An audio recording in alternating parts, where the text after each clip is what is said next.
In my church, we sing a song that says, "From the moment that I wake up until I lay my head, I will sing of the goodness of God."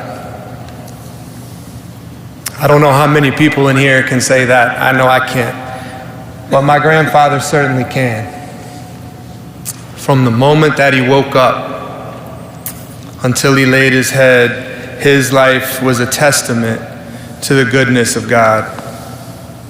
And I thank all of you for being here to celebrate this life. To the presidents and first ladies, it is a great honor to have you here. You know the human side of the American presidency like no others, and we appreciate you. To the vice presidents, other distinguished guests, and friends of all kinds, thank you for being here. To those of you who came from all across the world, thank you for being here to celebrate and pay tribute to my grandfather. I say grandfather, but we called him Papa, as many of you know. We called my grandmother Mom Carter, so we spent our time talking about Mom and Papa, and mostly, speaking of the human side of the presidency, just letting people know that they were regular folks. Yes, they spent 4 years in the governor's mansion and 4 years at the White House, but the other 92 years they spent at home in Plains, Georgia. And one of the best ways to demonstrate that they were regular folks is to take them by that home. First of all, it looks like they might have built it themselves. Second of all, my grandfather was likely to show up at the door in some 70s short shorts and Crocs. And then you'd walk in the house and it was like thousands of other grandparents' house all across the South. Fishing trophies on the walls. The refrigerator, of course, was papered with pictures of grandchildren and then great-grandchildren. Their main phone, of course, had a cord and was stuck to the wall in the kitchen, like a museum piece. And demonstrating their Depression-era roots, they had a little rack next to the sink where they would hang Ziploc bags to dry.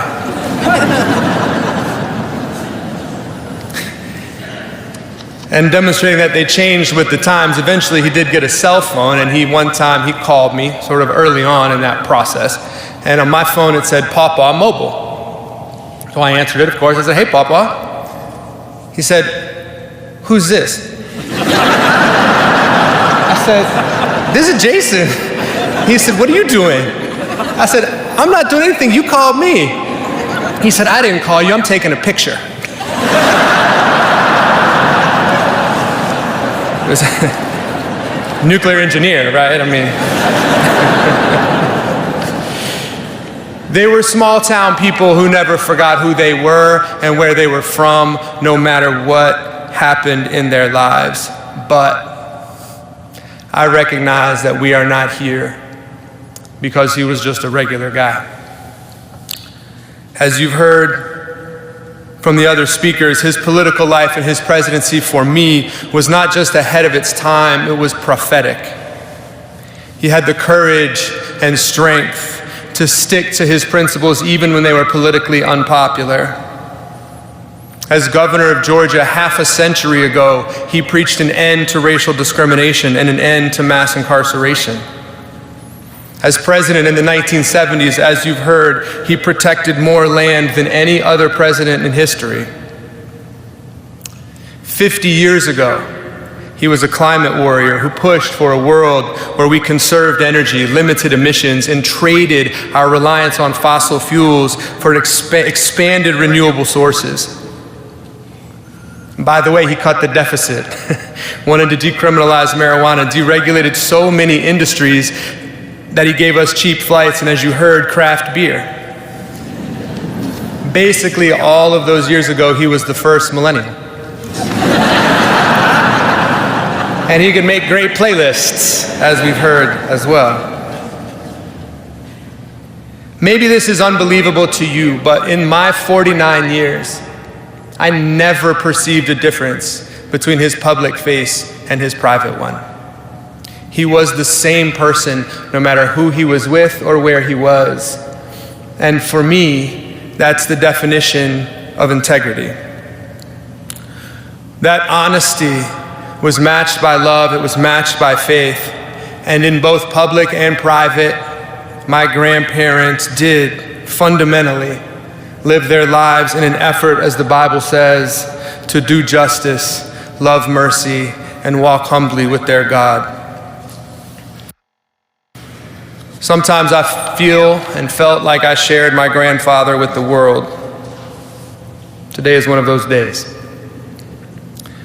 But really, he shared the world with me. The power of an atom, the beauty and complexity of a South Georgia forest. When we fished, he celebrated the majesty of everything from the smallest minnow to that grand circulation of waters. And he shared this love with my boys, taking these Atlanta public school kids out into the fields to show them about row crops and wild plums. In the end, his life is a love story. And of course, it's a love story about Jimmy and Rosalind and their 77 years of marriage and service. As the song says, they were the flagship of the fleet.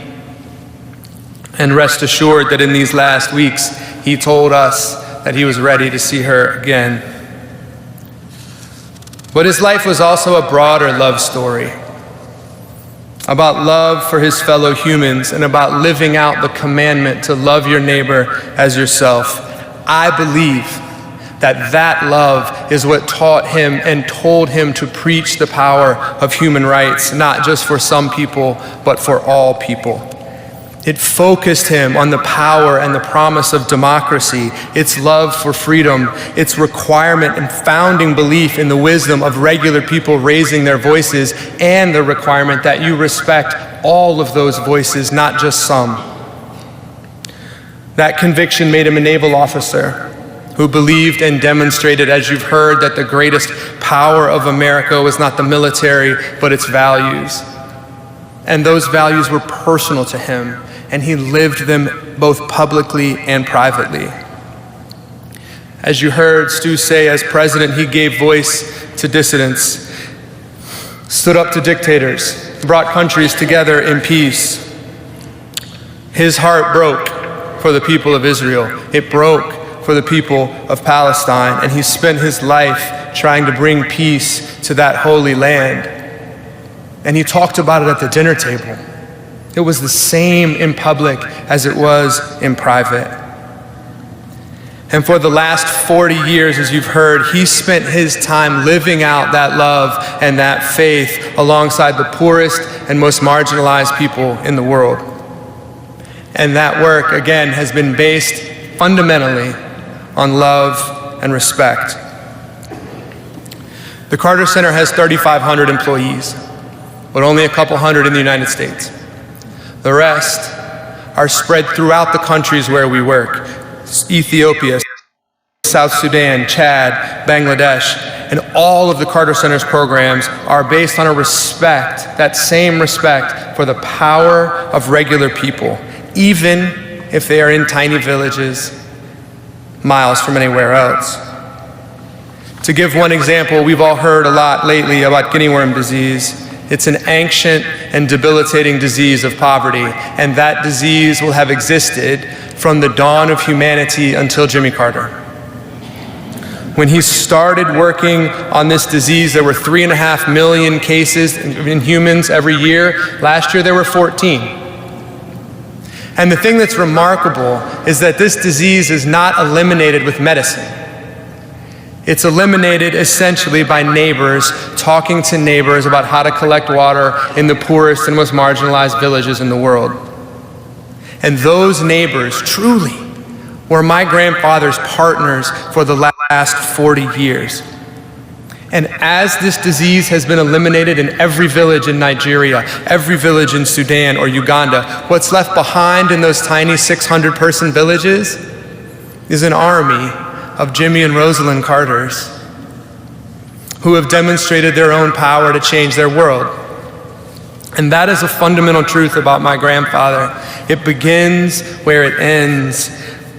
When he saw a tiny 600-person village, that everybody else thinks of as poor, he recognized it. That's where he was from. That's who he was. And he never saw it as a place to send pity. It was always a place to find partnership and power, and a place to carry out that commandment to love your neighbor as yourself. Essentially, he eradicated a disease with love and respect. He waged peace with love and respect. He led this nation with love and respect.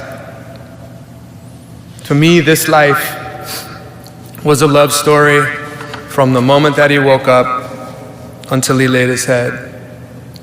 I'll conclude with this. As Andy Young told me, he may be gone, but he's not gone far. The outpouring of love and support that we have felt from you and from around the world shows how many lives he has touched and how his spirit will live on in many ways for us. He'll be in the kitchen making pancakes, or in his wood shop finishing a cradle for a great-grandchild, standing in a trout stream with Mom Carter, or for me, just walking those Georgia fields and forests where he's from. Thank you.